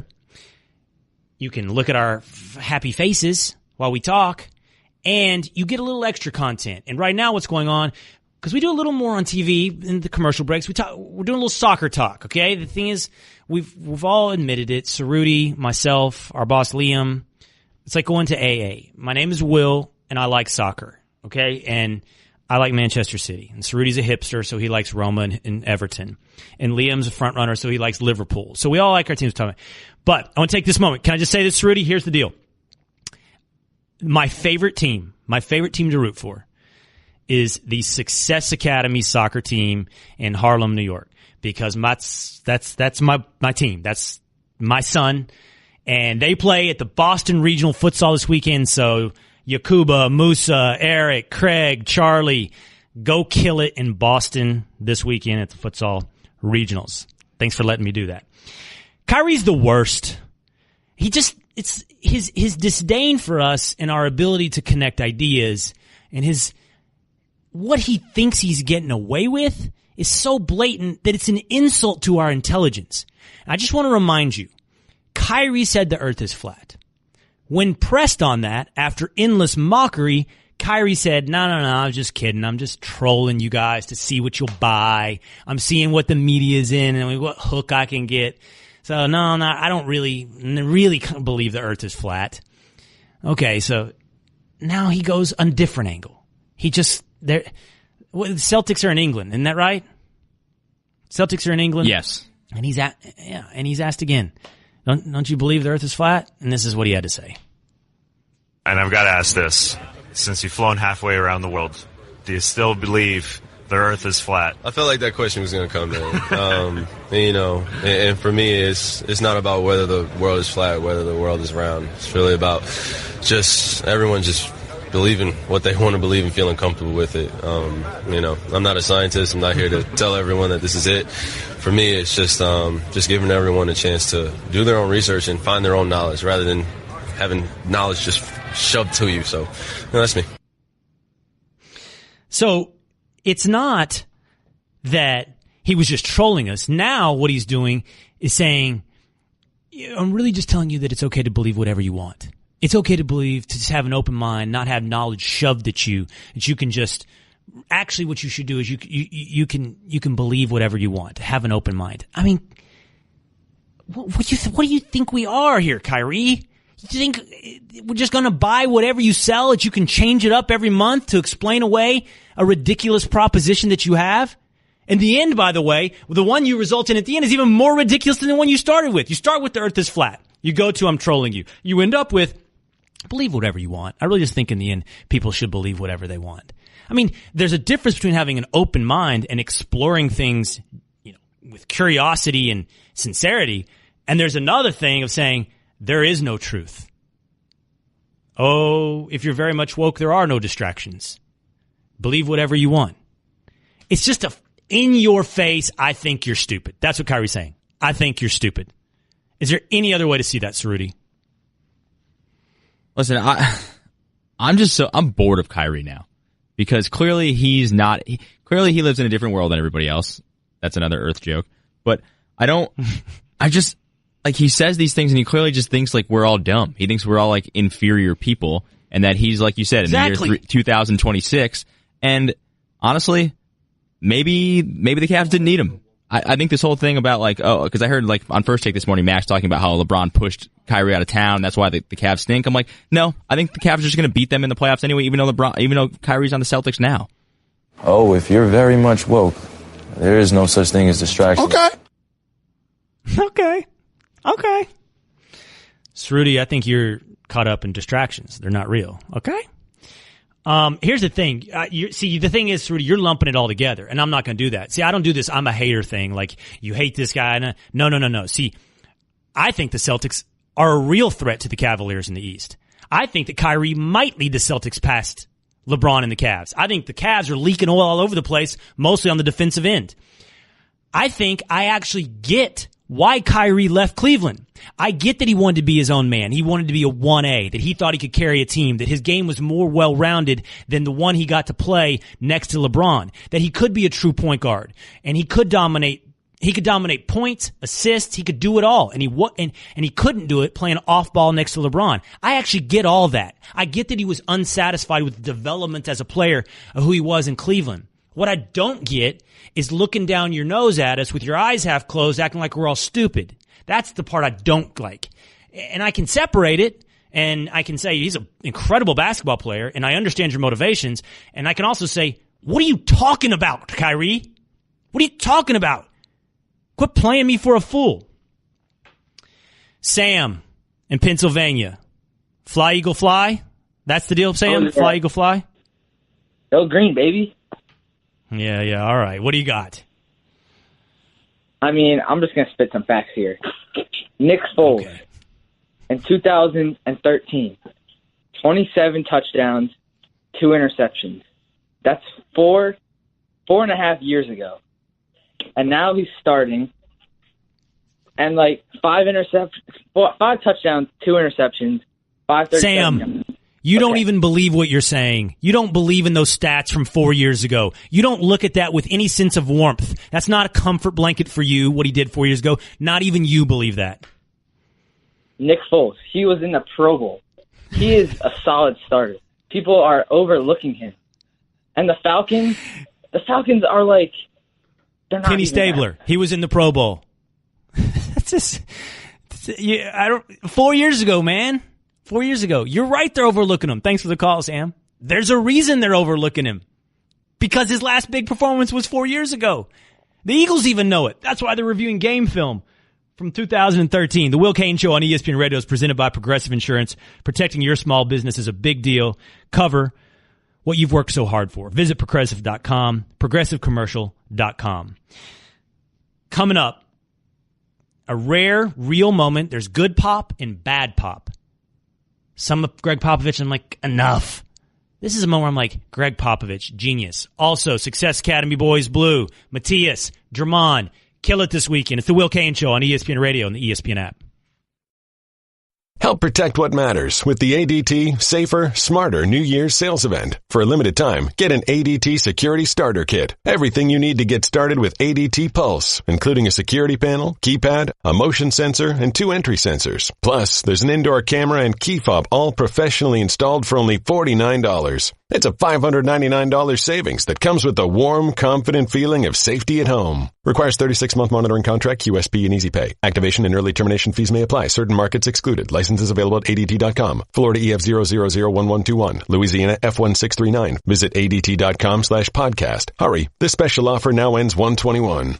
You got to hear this story from the best basketball coach in the NBA. You got to hear this story about LaMarcus Aldridge and Gregg Popovich and Aldridge's request to be traded from San Antonio. It's the Will Cain Show on ESPN Radio and the ESPN app. The Will Cain Show is reminding you that you can watch all 3 hours of the show on ESPN News. Go download it as well on iTunes, on the ESPN app. Rate and review it on iTunes. You know what else? Call your affiliates. Let's get this thing going. I'm going to tell you, I'm going to be honest with you. I'm in New York. I heard the calls are coming in. Where is the Will Cain Show? I'm not saying, I'm just saying. You can make a difference. Call your local affiliate.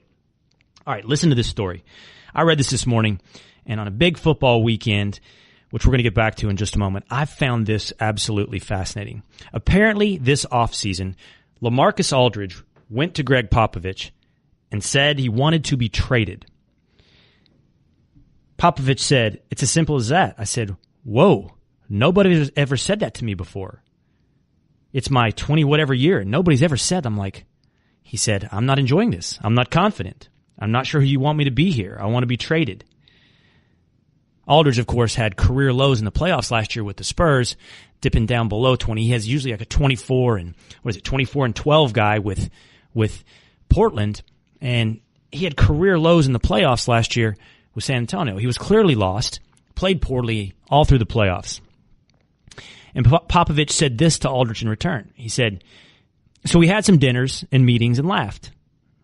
I was very candid with him." Actually, listen, Rudy's telling me we have this audio, so listen to this directly from Popovich's words, what he responded when Aldridge said he wanted to be traded. I was very candid with him. I told him I'd be happy to trade you. You get me a talent like Kevin Durant, and I'll drive you to the airport. I'll pack your bags, and I will drive you there and get you on the plane and get you seated. And we'll do it. He laughed, that kind of thing. And I said, but short of that,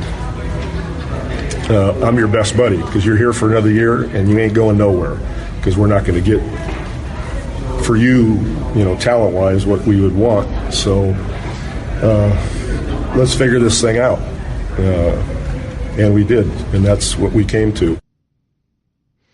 And this is what I'm telling you. This is the good Popovich. There's times when I think the Gregg Popovich, I don't know, Gregg Popovich has bought into Gregg Popovich.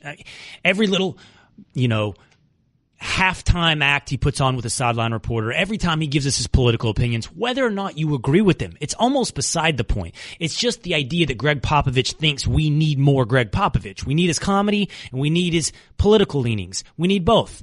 But this is what Gregg Popovich is excellent at.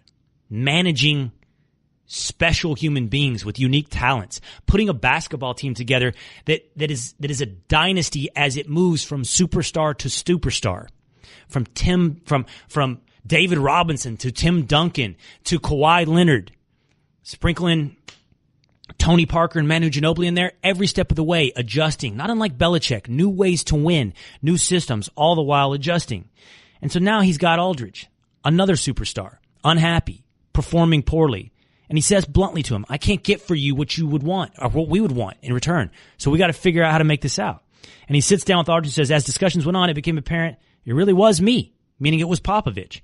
He'd played in the league for 9 years. I'm not going to turn him into some other player. I could do some things defensively or rebounding wise, but on offense, I was going to have to move him everywhere. Or I was moving him everywhere. And that was silly on my part. Totally overcoaching. So we took care of it. And he's been fantastic. Aldridge, at the age of 32 now, is averaging almost 23 points and 9 rebounds. This is the kind of stuff you have to acknowledge is just amazing coaching. Not giving up, when something has failed. Not looking at this as though, well, I guess LaMarcus Aldridge was a real bust for us when we signed it, but working through it, accepting responsibility, adjusting, also accepting reality. We're not trading you. Can't get it back. So you know what we might as well do? We might as well adjust. And this is why Gregg Popovich is the best coach in the NBA. That kind of adjustment was the thing that the Atlanta Falcons, for example, couldn't do in the Super Bowl last year. Now, there's some question. That's the one team we haven't talked about today. Can they put that Super Bowl loss to the Patriots behind them? This is what their coach, Dan Quinn, had to say. Early in the year, Mike, it was still a story. You kind of go through the offseason, you're getting started, and as a coach, you're ready to see your team get tested because you want to find out, have you learned from some of the scars that you had, through a loss. But then as the season goes on, it really kind of turns and it shifts just into this team. And so this 2017 team, all the stuff they stand for as a group. So it's not a rallying cry anymore. It's just like how hard they can fight just for this game. And that's really where our focus lies. Cerruti, you're not buying it. You're not buying that they're focused on 2017, that they're beyond that Super Bowl crushing defeat. I mean, do you ever get over that? Like, is that something that you can ever just put behind you and be like, yeah, it's a new season, we're fine? Like, especially because, it's a lot of the key players are still there. It's obviously still Matt Ryan, the head coach, is still there. Most of the team is intact, and, you can go through the playoffs and try to be different and say this is a different team, but that was such an epic failure that I just don't think that you ever get over something like that. Now, does that affect them going forward? I don't know. That's another question. Here's what I think. I don't think they get over it when they lay their heads down at night. I don't think they get over it when they put in their retirement papers. I don't think they get over it when they tell their kids about their career. I don't think they ever get over it when they think about their own legacies. I think that loss will haunt the players and coaching staff of that Atlanta Falcons team forever. I think they do get over it on every Sunday when they play. And they take that moment by moment and play football, the thing they've been doing since they were kids, trained, practiced. I think they are over it. I don't think they think about that Super Bowl on a Sunday in October. I don't think they think about that Super Bowl on a Sunday in December. And I don't think they think about that Super Bowl on a Sunday in January. I don't think they're going to think about it against the Eagles. And then there's the last step. I don't know if they'll think about it the next time they're up big, maybe in a big, important game, and the other team starts that comeback. Maybe they're up 20, and the other team scores 10, and their lead starts to slip away. That's the question of when we'll know whether or not they're over it. Will they start going, oh no, here it goes again. Oh no, we feel the ground slipping under our feet again. Oh no, history's repeating itself. That'll be the test of when this Super Bowl is haunting them and their performance. It'll haunt them when they sleep. It won't haunt them most of the time when they play. Will it haunt them when there's little hints that it's happening again? And as far as the Eagles game this weekend, the real test will be this. The number, and everybody said it, if you've watched NFL Live, so I won't belabor it. You know the number. The number is 20. When the Atlanta Falcons score 20 points, they're 11-0. When they score under 20 points, they're 0-6. The Philadelphia Eagles defense, as much as I've been mocking the Eagles fans all show, they give up 18 a game. Can Matt Ryan get 20 points against the Eagles? I'll answer that for you straight ahead. I'll give you my picks for this NFL Divisional Weekend, and we'll say goodbye to one of our own. It's the Will Cain Show on ESPN Radio and the ESPN app. Today is the last day for our very own Michelle Smallmon, who has been, well, the leader of Russillo and Cannell, the leader of the Russillo Show, and a member of the Will Cain Show family, but she's off. She's spreading her wings. She's going out on her own. She can't say what she's going to be doing, but I can say this, right, Michelle? You will have a microphone in front of your face. Yes, much like I do right now, but on different airwaves. Not much like you do right now. More like what I do right now. We'll see. Yeah, we'll see. This, I think, in the biz is what we call a tease, Will. Well, I'm sad. That we've come to the end of the road. It's been awesome having you as part of this. I mean, it's from the day one since I got to kind of sneak into the Russillo and Cannell family and hang out when it was the Russillo Show and going on roller coasters with you on the ESPN, what do we call it? Family picnic night. Yeah, ESPN the picnic. It's an awesome day. Beer tasting. Many beer tokens. Russillo Roadshows. Anyway, you've been great. You've been great. Thank you for what you've done for me. I appreciate you welcoming me into this. In a lot of ways, you guys can get mad at Michelle, I guess. In a lot of ways, you're responsible for me sitting right here. And I'm sure Cerruti and Bubba feel the same way. We're going to miss you. We're going to miss you a lot. Well, thanks, Will, and thanks for everything. I'm going to miss you, too. I'm sad that we only had, 8 shows together? And just know that I think you're great. And I believe in you, and I believe in the show, and I believe in the staff, and I can't wait to keep listening and watching you. So you're not leaving because it's the Will Cain show? You're not leaving because it turned into that? Sure. Well, that's the official statement. Kidding. You know I love you. I think you're great. Russillo's gone. Michelle's gone. Everybody's watching you. Everybody's looking at you now, Cerruti. A lot of pressure. You leaving us, Cerruti? No, I'm staying. Everybody calm down. We'll be all right. I'm running them all off. Guests on the Will Cain show appear via the Shell Pennzoil Performance line. I think we'll hang on to Cerruti and Bubba. I think we'll hang on to them. The Will Cain show is reminding you, if you miss any of the show, including me confronting Stugotz on their mockery of my teases, maybe my show, maybe me, maybe even my career, and my promos for the Le Batard show, which you need to get. Those are, I think they're really pretty good. I hope the Le Batard show really takes those to heart and uses those. At the top of the second hour, every hour is available at the Listen tab of the ESPN app. All right, my picks for this weekend. Sorry, Eagles fans, can't do it. Won't do it. Don't even want to spend much time talking about you. Spent way too much time talking about you today. Spent too much time letting you talk today. The Falcons are going to score over 20 points. Matt Ryan's going to score over 20 points. And the Atlanta Falcons beat the Philadelphia Eagles. The New Orleans Saints, although I'm fearful, and I've said this Minnesota Vikings defense that gives up only 15 points a game, scares the bejesus out of me. And I believe in Case Keenum. Apparently I believe in Case Keenum more than most people out there. I still believe in Drew Brees the most. I still believe in the Saints and Drew Brees. They're still my pick to win the Super Bowl. So it will be a Saints-Falcons NFC South NFC title game. On the AFC side of the ball, this is where I was just going to dismiss it and not spend much time. But the problem is the Steelers and Patriots have spent the last few days trying to convince us that we don't need to worry about the Jags and the Titans. No. We need to worry about the Steelers and the Patriots beating themselves. Listen to Tedy Bruschi. He's writing checks that he can't cash.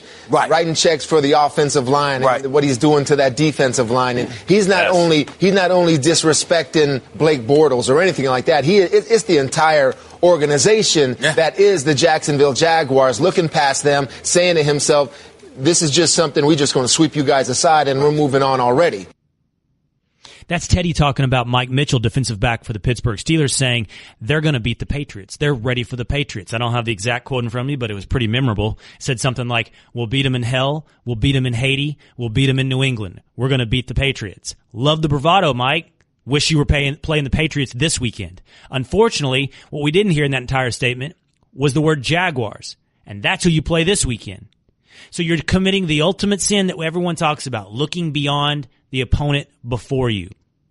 Meanwhile, Le'Veon Bell's trying to renegotiate his contract and talking about retiring instead of being franchise tagged 3 days before he's scheduled to play his first NFL playoff game in the 2018 NFL year. So Le'Veon Bell's ready to renegotiate his contract. Mike Mitchell's talking about the Patriots, and meanwhile, they're about to square up against the Jaguars. I'm still picking the Steelers. Can't do it. No matter how much the Steelers try to convince us that they've got their eye on the wrong prize, and they might, they're that much better than the Jaguars. They're that much better than Blake Bortles. Jaguars D's great. They're not going to have a repeat performance of 5 interceptions by Ben Roethlisberger. It's not going to happen. Steelers over Jags. And Patriots, Tedy Bruschi was on our program a little bit earlier talking about the distractions that are facing the New England Patriots. It's not what you think. It's not the investigative report from Seth Wickersham. It's not the fault lines between Robert Kraft, Bill Belichick, and Tom Brady. That's not the kind of stuff that gets to the Patriots. No. That media stuff, that brings the Patriots together. That gives them their us against the world mentality that they need. Instead, it's players looking around the locker room going, is Matt gone? Is he the head coach of the Lions? What about McDaniels? Is he going to be the coach of the Giants? Who am I going to be playing for next year? What's this locker room going to look like? Tedy Bruschi said that could be the kind of distraction inside the building that hurts the Patriots. But not enough. Not enough to let the Titans come up and beat them. Marcus Mariota can play quarterback, running back, wide receiver, fullback, and offensive line against the Chiefs, but he can't do that against the Patriots. That won't be enough against the Patriots. It's New England Patriots over the Tennessee Titans. Patriots Steelers AFC Championship game. I've told you I think it's a New Orleans, New England Super Bowl, and New Orleans is my pick. I went 2-2 last weekend. We'll see if I can pull off a little bit better performance this weekend. 4-0 would obviously be my goal. Cerruti, before we go into this NFC divisional round of the playoffs, in name only, NFC Championship wing, do you disagree with any of my picks? The Vikings one is, I think, the toughest one, only because that defense is nasty. And I think last week the Panthers obviously gave the Saints a pretty good run for their money. And if this was in a neutral site game, I don't know. But the fact that it's in Minnesota gives me some trepidation. I think I'd go with Minnesota in this. I'm all aboard the Case Keenum bandwagon. Me too.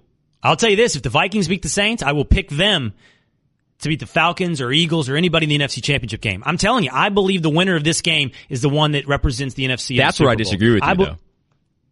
What? I think that I think you're underestimating the Falcons. I think the Falcons could be either of those teams. I don't think that's a cakewalk if whoever wins that game. The Falcons are going to be a tough out. I'll give the Eagles fans this. The one thing I didn't talk about today on the Eagles' favor is the game is in Philadelphia, and Atlanta has to play every game on the road, be it Minnesota, New Orleans, and obviously Philadelphia. I'm not taking Atlanta over any of those teams. All right, it's the Will Cain Show on ESPN Radio and the ESPN app. Have a good weekend. I'll see you on Monday. Spain and Fitz is next. Enjoy the playoffs. See you Monday. I just saved hundreds of dollars by switching to Geico. I feel like I'm on top of the world. Disclaimer, you will not be transported to the top of the world. In the unlikely event you find yourself at the Arctic Circle, seek shelter from the elements immediately to avoid frostbite and or hypothermia. Geico will not be responsible if you find yourself in a cave or crevasse with a lonely abominable snowman, who in all likelihood will force you to play games including but not limited to Go Fish, charades, Chinese checkers, or his personal favorite, Red Rover, send Yeti on over. Geico is not liable for any damages, either physical or emotional. Geico. 15 minutes could save you 15% or more.